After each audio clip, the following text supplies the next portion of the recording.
मिळते, ज्याच्यात सर्वात उत्तम ज्ञान मिळतं, अशी युनिव्हर्सिटी कुठली? ते म्हणाले एफयू युनिव्हर्सिटी. याला मी म्हटलं एफयू युनिव्हर्सिटी मी कधी नाव नाही ऐकलं. ते म्हणा बेटा फील्ड एक्सपिरियन्स युनिव्हर्सिटी. क्या बात आहे. जी युनिव्हर्सिटी तुला काम करायला शिकवते, जे कसं सिमेंट असतं, त्याचं वजन किती आहे, हे सगळं तिथे मिळालं. आणि त्या युनिव्हर्सिटीमध्ये ज्या दिवशी मी ऍडमिशन घेतलं त्या दिवशी खऱ्या अर्थाने बिल्डर झालो होतो. तोपर्यंत इंजिनिअरिंग वगैरे मी खरं सांगतो, आज आपण हार्डली 5% किंवा 2% इंजिनिअरिंग फंड आम्ही वापरत असू. येस. पण बाकी जे करतो त्यांनी 95% हे वडिलांकडून आलेलं ऍक्च्युअल मॅनेजमेंट, प्रॅक्टिकल मॅनेजमेंट किंवा अशा काही ट्रेनिंग प्रोग्राम मधून घेतलेलं नॉलेज आहे, जे आज आम्हाला उपयोगी पडतंय.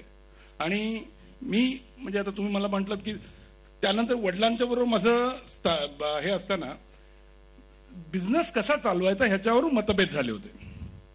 माझं एक स्ट्रॅटेजी होती की असं नाही, आपण असं केलं पाहिजे. त्यांचं एक मत होतं की असं नाही, असं केलं पाहिजे. आमचं अगदी असं नाही असंच झालं पाहिजे. असं करता करता अगदी थोडंसं वातावरण तापलं. ते म्हणाले राजा, ते मला प्रेमान राजा म्हणायचे, राजा तू आता मोठा झालाय, शहाणा झालाय, उद्यापासून तू एकटा धंदा चालू कर. And that was a real turning point for me. आणि आम्ही पण छत्रपती, आम्ही पण म्हटलं हो ठीक आहे, त्यात काय. आणि घराच्या बाहेर पडलो. आणि तेव्हा माझं लग्न झालं होतं, लहान मुलगी होती. आणि खरं सांगतो डोळे खाडकन उघडले. नंतर वडिलांनी मला फक्त एवढंच सांगितलं, राहतोय, आमचे 2 फ्लॅट होते, त्यामुळे एक फ्लॅट आहे, कारण का तू लग्न झालंय, तुझं आणि माझं हे आहे, तू राहिला त्या फ्लॅटमध्ये जा. आणि त्या फ्लॅटमध्ये राहिलो खरा, पण नंतर काही, कारण का बिल्डरचा धंदा करायला करोडो रुपये लागतात किंवा लाख रुपये तर नक्कीच लागतात. चला मी तर काल बाहेर पडलो, पगार तर तसा काय नव्हताच, बिनपगारी पूर्ण अधिकारी. त्यामुळे आम्ही आपले बाहेर आलो. चला पहिला महिना कसा, आणि आपला स्वभाव भिडस्त, टिपिकल मराठी माणूस, मागायला लाज. चला कोणाकडे जाऊन मागणार पैसे, बरं धंदा करायचा कसा करायचा, म्हणजे ठीक आहे नॉलेज होता ऑफकोर्स, पण मी मोठ्या पहिला महिना आपला असंच बसून काढला, इकडे तिकडे काहीतरी टाइमपास असं तसं. दुसरा महिना आला आणि अतिशयोक्ती अजिबात नाही, किराण्याचं दुकानाचं बिल काय असतं ते कळलं, दूधवाल्याचं बिल काय असतं ते कळलं पहिल्यांदा आयुष्यात. आणि ते करायला काय करायला लागतं ह्याचा पहिला चटका आयुष्याचा, that is FU university. That is FU university. आणि त्यानंतर अजितकडे मी गेलो होतो आणि अजितशी असं बोललो, अजित म्हटलं असं काय बाकी कसं चाललंय तुझं? तो म्हणतो माझं सगळं ठीक आहे, मला कळलंय तुझं बरं नाही चाललंय. तर मी म्हंटल हा यार तसं चाललंय तर खरं. हा काय करायचं? अजित तेव्हा RSS करून जस्ट आला होता आणि त्यांनी सांगितलं की म्हटलं धंदाच करायचा. म्हटलं धंदा करायचा, वा करूया. पण करायला कॅपिटल नव्हतं. तेव्हा पहिलं काम केलं, आय थिंक त्याच्या बिल्डिंग मध्ये एक सावंत, आपला नितीन सावंत आमचाच मित्र होता, त्याचा एका बेडरूमचा फ्लॅटचा कलर होता. मी त्याकाळी 10 लाख 15 लाखाचे सब कॉन्ट्रॅक्ट द्यायचो वडिलांकडे असताना. आणि आम्हाला ते पहिलं 10,000चं की 7,000 रुपयाचं पहिलं काम मिळालं पेंटिंग करायला. त्या दिवशी मी नाक्यावर गेलो, पेंटर घेतला, लेबर परवडत नाही म्हणून मी म्हंटल मीच लेबर, तू वर चढ. तर वरती पेंटर. अजित तेव्हा नोकरी कराय, आय थिंक केशवसृष्टीला होता, त्यामुळे अजित कामावरती होता. पण आम्ही पार्टनरशिप ठरली, आमची तोंडी पार्टनरशिप ठरलं की असं करायचं. त्याच्या बिल्डिंगचं काम ते एका माणसाचं खाली डबा घेऊन मी उभा, तो वरती पेंटर घासतोय आणि पेंट करतोय. That was a real beginning. आणि त्यावेळेला पहिले जे आय थिंक 1,000-2,000 रुपये काय मिळाले असतील. आणि आम्ही 3 पार्टनर होतो, तिघांना वाटून आम्हाला 350-500 रुपये काय ते आले असते. And that was my first. मी ती घेऊन बायकोकडे गेलो. माझी बायको माझ्यापेक्षा श्रीमंताची मुलगी, मलबारीला राहायची. आणि तिने माझं आनंदाने पहिलं स्वागत केलं. आणि that day I got the first lesson of my life. आणि that just happened because of this friend. माझ्या आयुष्यातलं पहिलं काम याच्या ओळखीने आलं. आणि आम्ही 25,000 रुपये आय थिंक तेव्हा काढले होते. आणि that was the beginning of निर्माण ग्रुप. निर्माण जे आपण एवढं मोठं साम्राज्य आज बघतोय, त्याची सुरुवात भिंतीला रंग लावण्यापासून झाली होती आणि सर स्वतः तो रंग खाली घेऊन उभे होते. हे जर आपण ऐकतो सो हे खरंच it is unbelievable. That is how it all started. Fantastic. FE university I think already निर्माण सुरू व्हायच्या आधी एक जबरदस्त मोठा फेज FE युनिव्हर्सिटीचा तुमच्या वडिलांच्या छत्रछायेखाली तुम्ही अनुभवलेला होता. पण वेन इट स्टार्टेड, ऑफकोर्स जसं तुम्ही सांगितलं सुरुवात झाली ती या छोट्या कामाने. आय एम 100% शुअर की पुढे पण असे काही ना काही चॅलेंजेस आले असतील किंवा काही अडचणी आल्या असतील.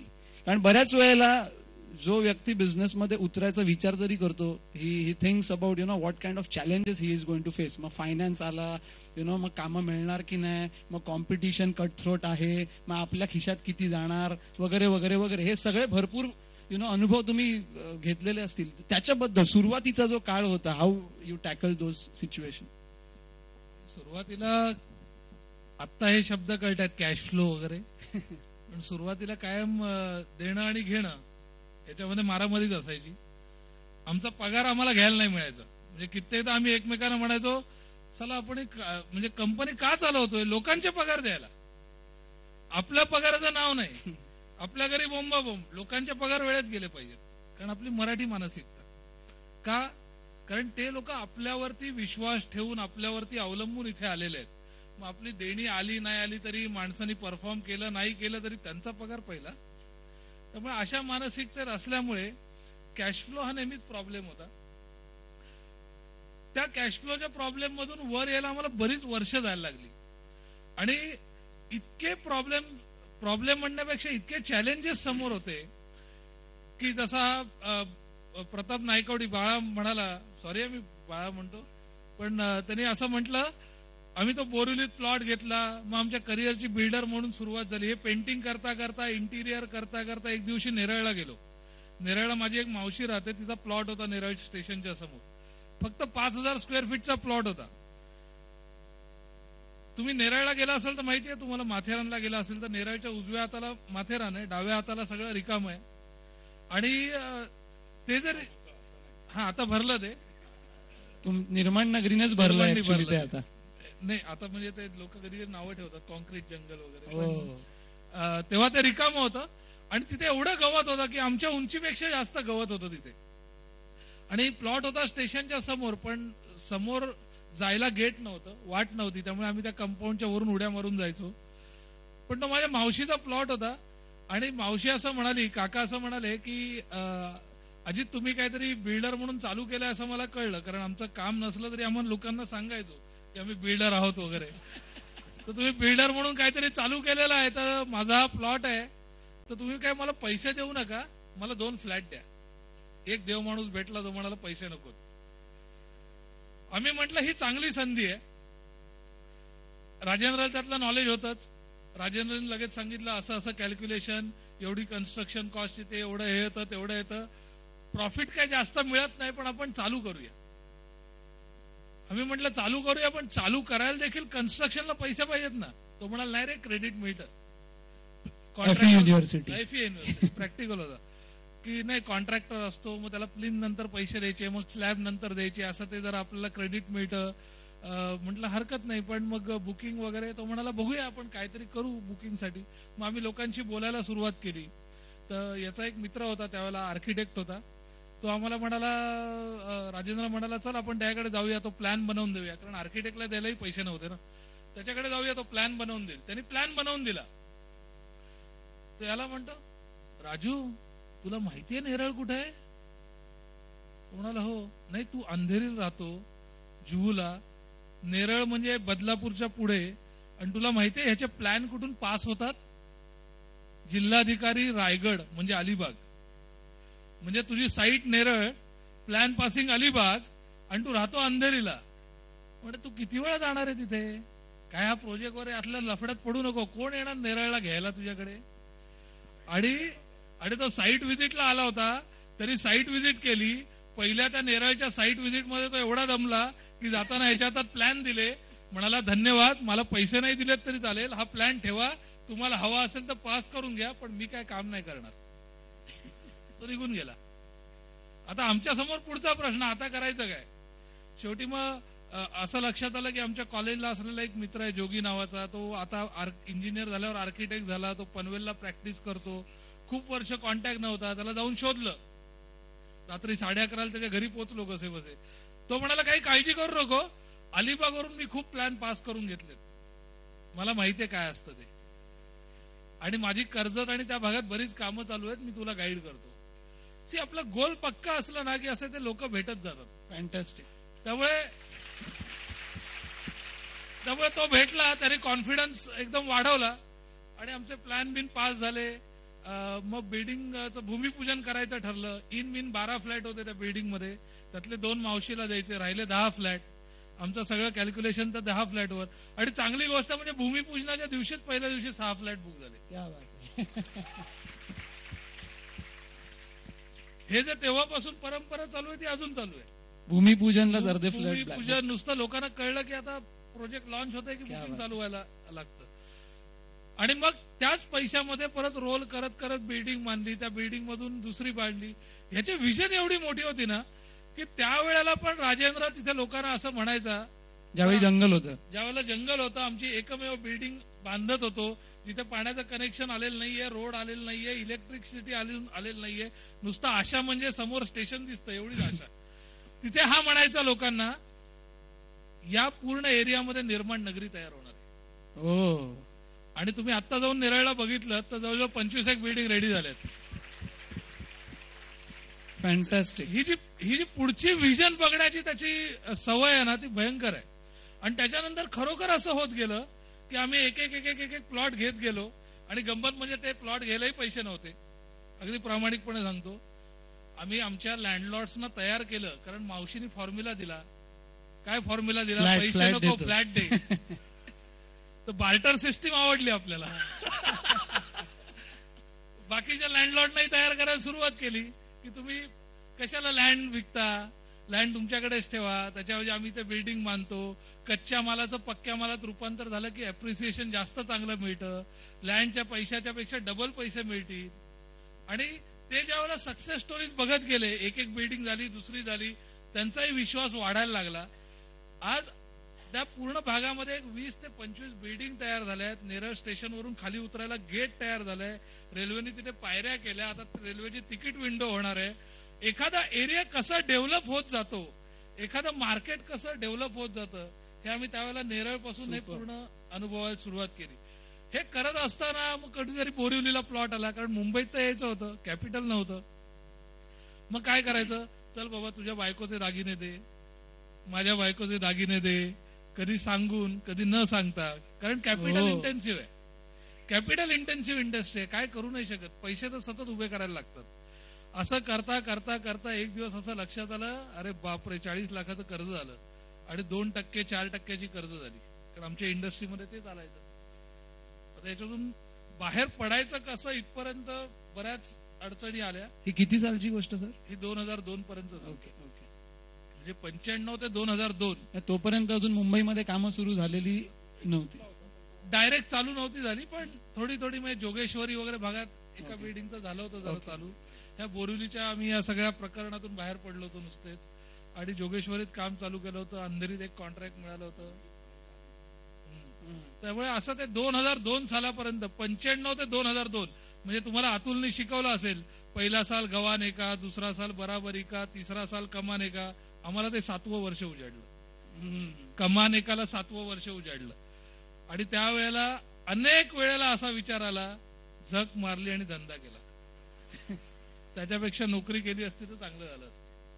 पण त्या 2002 सालानंतर मग काय म्हणतो, ज्याला माइंडसेट बदलणं आहे, असाच एक लँडमार्क नावाचा कोर्स केला आणि त्याच्यातून असं माइंडसेट बदलत गेला आणि त्याच्यानंतर मग निर्माणची प्रगती चालू झाली. फॅन्टॅस्टिक. पण बऱ्याच वेळा ह्या एका ह्याच्यावरती असतो की मराठी माणसाचा मेन पहिला प्रॉब्लेम असतो की भांडवल कुठून आणणार. आणि हे फॅक्ट आहे, म्हणजे आम्हालाही तोच प्रॉब्लेम होता. आम्ही जसं सांगितलं की बायकोचे दागिने सुद्धा गहाण ठेवून भांडवल उभारलंय, पण त्यालाही एक मर्यादा असते. पण आज एवढ्या वर्षांत मी काही शिकवण्या एवढा कोणी मोठा आम्ही दोघे नाहीये, पण आम्ही आमचं शेअर करतो. एक सर्वात सिंपल फॉर्म्युला आहे, तो म्हणजे ओपीएम. त्याच्यावरती धंदा होतो आणि त्याच्यावरती भांडवल उभं राहतं. म्हणजे भांडवल कोण? Others peoples money, OPM. दुसऱ्याच्या पैशावरती भांडवल आपण करायचं असतं. मग तुमचं काय? तुमचं भांडवल, तुमची सचोटी, तुमचं कॅपिटल हे तुमची सचोटी आहे, तुमचं नाव आहे, तुमचं काम करण्याची पद्धत आहे. आणि म्हणूनच याच्या मावशीने काहीही विशेष अनुभव नसताना केवळ सचोटी बघितली, मुलं कशी आहेत, कशी वागतात लोकांशी ते बघितलं. I think that was our first capital. सप्लायरनी पण आमच्या बरोबर काम करताना हेच बघितलं. मग आमचे एजंट त्यावेळेचे असतील, आमचा बाळासाहेब इथला प्रताप नायकवडी आहे, त्याने सुद्धा हेच बघितलं. And that is the first principle what I want to share, की जर तुमच्याकडे भांडवल काय असेल तर तुमची सचोटी. तुम्ही जर रेसचे विनिंग घोडे असाल, दुनिया येऊन पैसे लावते लाईन मध्ये उभे राहून, पण विनिंग घोडं असणं गरजेचं आहे, पैसा असणं गरजेचं आहे. क्या बात आहे, जबरदस्त. You should have a strong character. मला एका बँकरने सांगितलेलं उदाहरण आहे की अजित, तुला माहिती आहे हा माणूस लबाड आहे, हरामी आहे, चोर आहे, तू याला पैसे देशील का? म्हटलं नाही देणार. ते म्हणाले आम्ही पण देत नाही. त्या आम्हाला कळलं की हा माणूस चांगला आहे, सचोटीने वागणार आहे, दिलेले पैसे विथ इंटरेस्ट किंवा विथ अप्रिसिएशन परत करणार आहे. तर आम्हीच त्याला गाईड करतो की कशा पद्धतीने तू बिझनेस मॉडेल बनवून आमच्याकडे प्रेझेंट. हो. कारण आम्ही तो इथंच म्हणाला, आम्ही माणसाशी धंदा करतो, बाकी तर सगळं प्रोसिजरल पार्ट आहे. पण how they do research about the character of the person? Simple thing, how you treat me, how you treat your juniors. Okay, म्हणजे more than your balance sheet they see your behaviour, observe your. 5 मिनिटात कळतं कोण कसा बसलाय, कोण कसा बोलतोय, त्याच्या ज्युनियरशी कसा बोलतोय, त्याच्या सिनियरशी. It's very easy to understand. आणि तुम्ही ते NLP केलंय. Okay, great. एक प्रश्न बहुतेक सगळ्यांच्याच मनात असेल. ज्या दिवशी हा कार्यक्रम ठरला तेव्हा आमच्यातलेच एक आमचे प्रशिक्षणार्थी आहेत, व्हेरी सिनियर पर्सन, जे आमच्या बरोबर नेहमी असतात, त्यांना मी सांगितलं की राजेंद्र सावंत सर आणि अजित मराठे सर दोघंही येत आहेत आणि त्यांची यशोगाथा शेअर करणं. ते बोलले नाही, खरंच त्यांनी शेअर केलंच पाहिजे, कारण ही अशी पार्टनरशिप आहे जी एवढी वर्ष टिकली. ऍक्च्युली मी आणि आम्ही दोघे पण पार्टनरच आहोत. So I don't know why people think like this.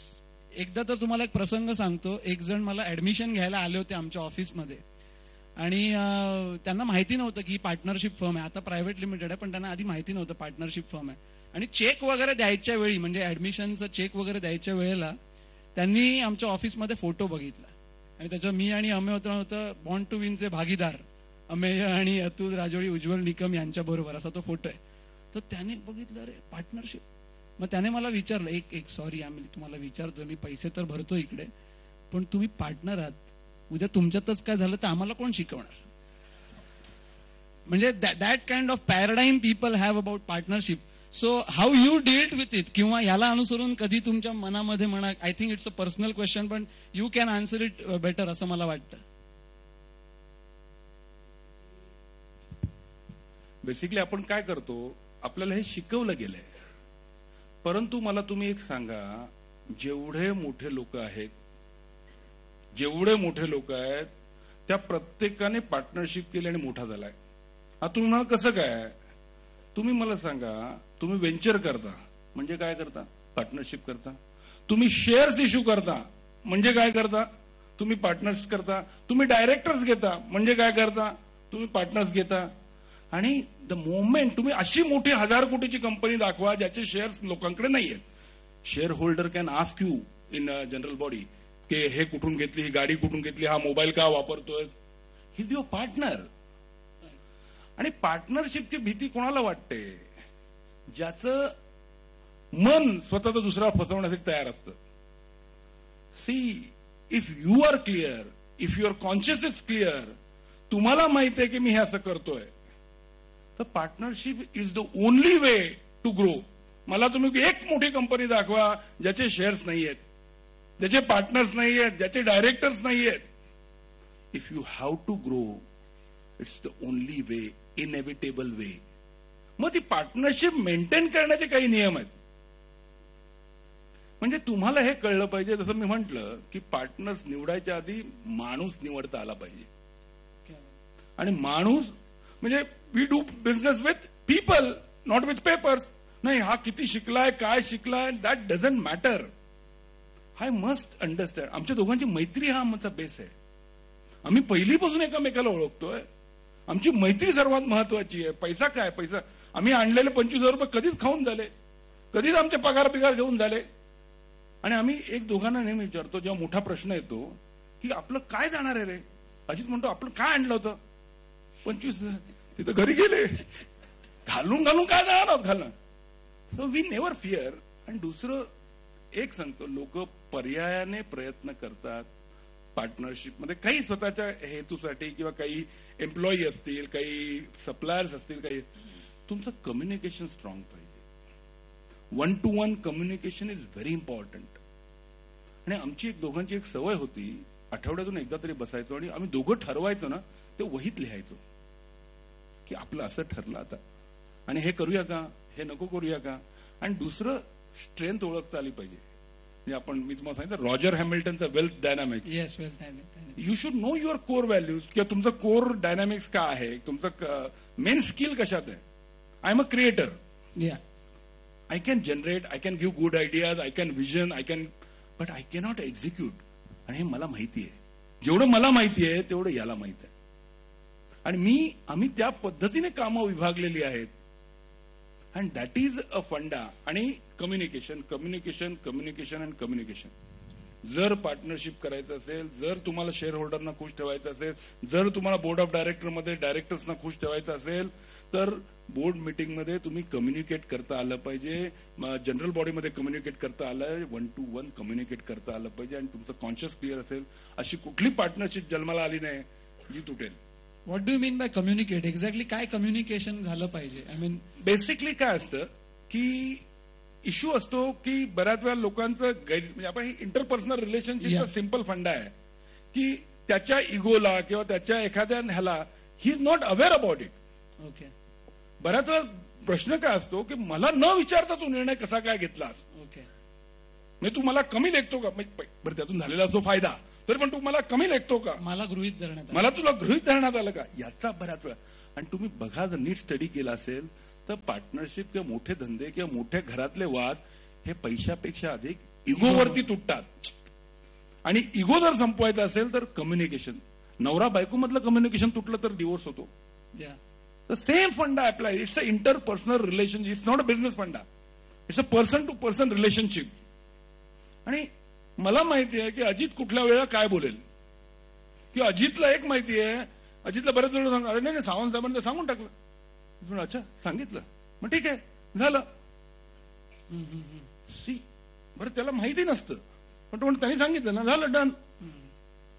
That kind of confidence जेव्हा असतो, nobody can manipulate you. Fantastic. And that's I think, our success, and we know each other. I think Ajit will add something. Partnership मध्ये कसं असतं माहितीये, लोकच जास्त तेल ओततात आणि आपण मनातून क्लिअर नसू ना, तर ते आणखीन त्या तेलात म्हणजे काय आणखीन काडी टाकण्याचा प्रकार होतो. म्हणजे आता मी उदाहरण दाखवतो, अतुल वाईट नको वाटू. हा अतुल